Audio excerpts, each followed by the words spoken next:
All right, what's going on, y'all? So today we're going to be ranking the top 10 best Team Affinity players to get for your lineup. Number 10 spot, we have Grom. This is going to piss some people off. They're like, what? He's the best pitcher in the game? No, he's not. He just isn't. I mean, take a look at his ERA. I tried to play a full game with him. And the reason I'll tell you he's ass is, okay, he has gas. Maybe on Legend. If someone's good, right, they're going to hit this motherfucker around. The only thing you can throw in the zone is a four-seamer, right? With other pitchers, you have a sinker, you have a cutter, and that alone gets people fucked up. You throw a slider in the zone, you're risking it a little bit.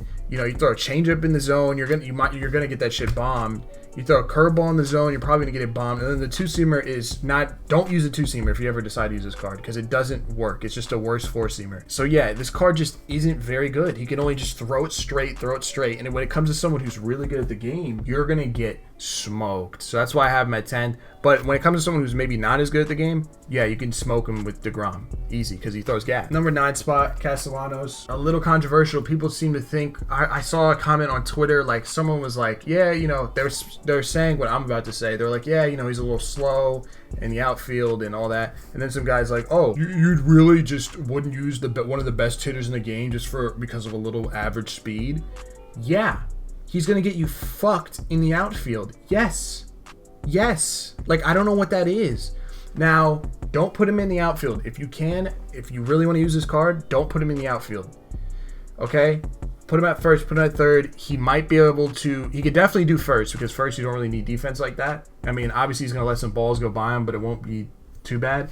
You put him at third, he might get fucked up a little bit. It's a little bit worse than first, but he might be able to handle it. So, and then as a bench bat, I'm sure this guy's great. This guy is definitely great as a bench bat, but yeah, I personally, especially with like Eddie Murray, fine, like we're having Eddie Murray at first, and then if you have Chipper, there really is no space for Castellanos. Number 8 spot, Matt Olson.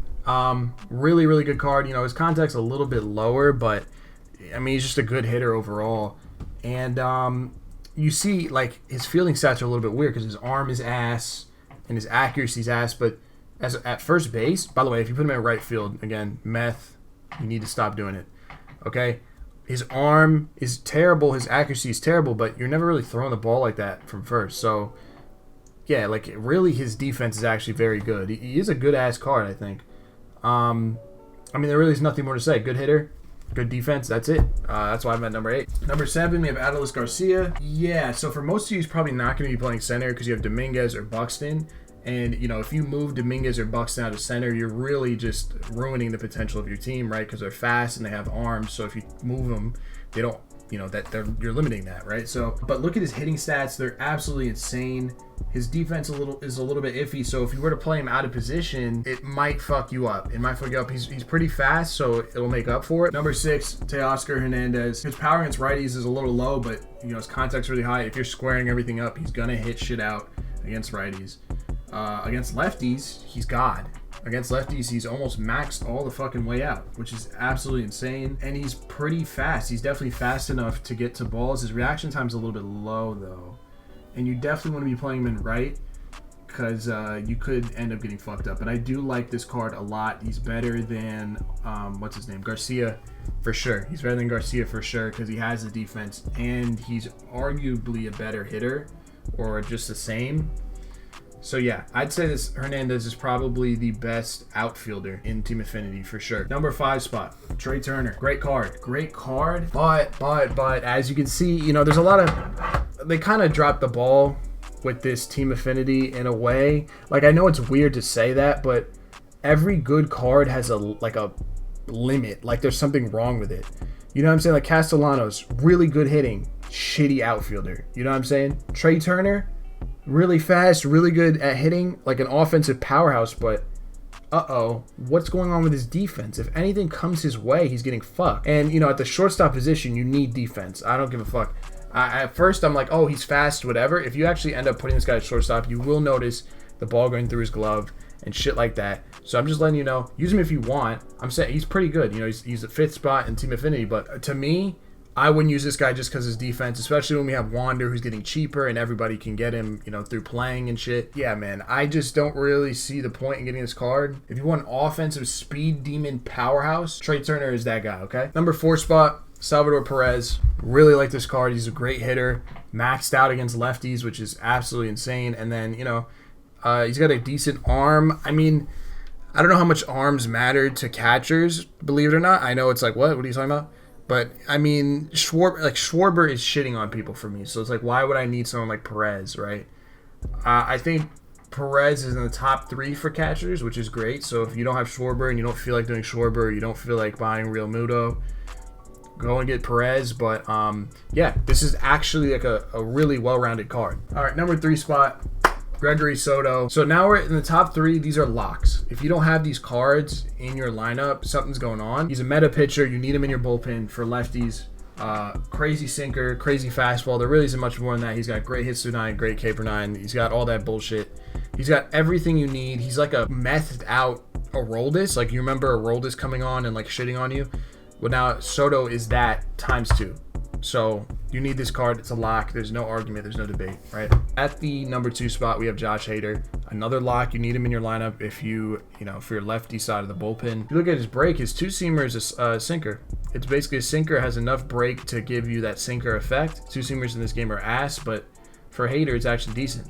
Although his control's a little iffy. So yeah, if you're trying to get it in the zone, you might get pissed off. But I think this is a top 3 lock card in Team Affinity.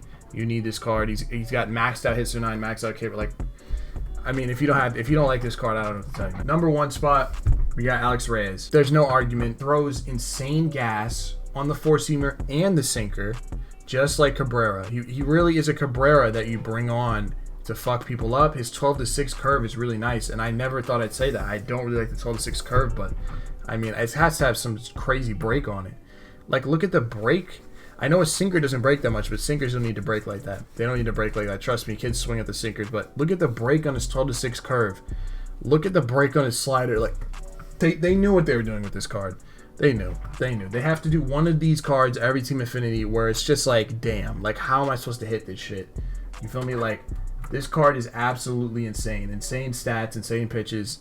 Undisputedly the best card in Team Affinity, in my opinion. And before I end this, we're going to take a look at a certain card. Now, this guy's in my top 10. This may be very controversial for you.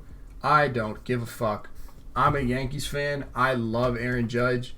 But this nigga is ass. Like, there's no... Okay. And you're like, well, look at the stats. And it's not even because he's slow like that. Although that does factor in. You could get away with that. Take a look at the height.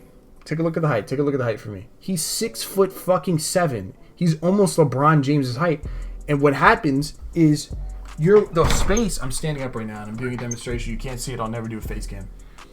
The space from your belt buckle to your knees is way longer when you're tall as fuck. So Aaron Judge has a big ass strike zone. It's gigantic. And it literally puts you at a disadvantage. Or if you had 100 contact against righties, I might consider it.